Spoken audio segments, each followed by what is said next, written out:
नमस्कार मित्रांनो, आज आपण मराठीत हळदीच्या बाजारभावांबद्दल एक सखोल विश्लेषण घेणार आहोत। हिंगोली आणि मुंबईसह प्रमुख बाजारांमध्ये हळदीच्या दरात कशी वाढ झाली आहे ते बघूयात आणि त्यामागचे मुख्य कारणे काय आहेत तेही आजच्या व्हिडिओच्या माध्यमातून समजून घेऊ। सध्याचा बाजारभाव काय तर तो सांगते। हिंगोली बाजारात मागील आठवड्याच्या तुलनेत हळदीच्या भावांमध्ये वाढ पाहायला मिळाली आहे। सुमारे 16,363 रुपये प्रति क्विंटल पर्यंत भाव नोंदवले गेले, ज्यात मागील आठवड्याच्या तुलनेत वाढ दिसते आहे। मुंबई बाजारात सुद्धा हळदीची मागणी दृढ राहिली आहे आणि भाव वाढलेले दिसतात।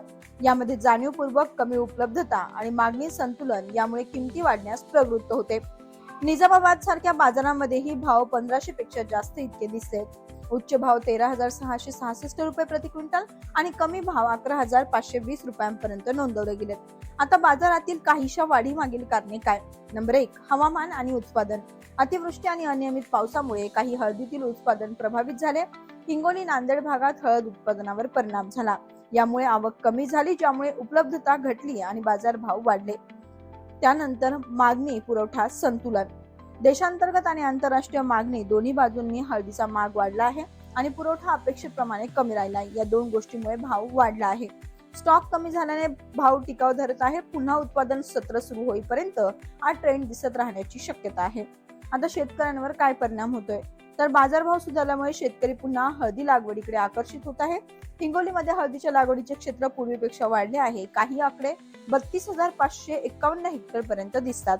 यामुळे पुढील हंगामात उत्पादन वाढू शकते, पण सध्या भाव उच्च राहण्याची परिस्थिती आहे। आता भविष्यकालीन अंदाज काय तर तोही सांगते। वित्तीय आणि कमोडिटी विश्लेषणानुसार हळदीच्या भावात पुढील काळात वाढ किंवा स्थिरता दोन्ही दिसू शकतात। याला बाजारातील कमोडिटी डिमांड, साठा, हवामान आणि नव्या पिकांचे आगमन हे घटक प्रभाव पाडतील। हळदीचे भाव हिंगोलीसह मुंबई आणि अन्य बाजारांमध्ये वाढलेले दिसतात। पुरवठ्यात घट आणि माग दर वाढ या दोन्हीमुळे भाव वाढले आहेत। शेतकऱ्यांच्या हळदी लागवडीतील क्षेत्र वाढले आहे आणि पुढील काळात भावात चढ उतार संभवतात।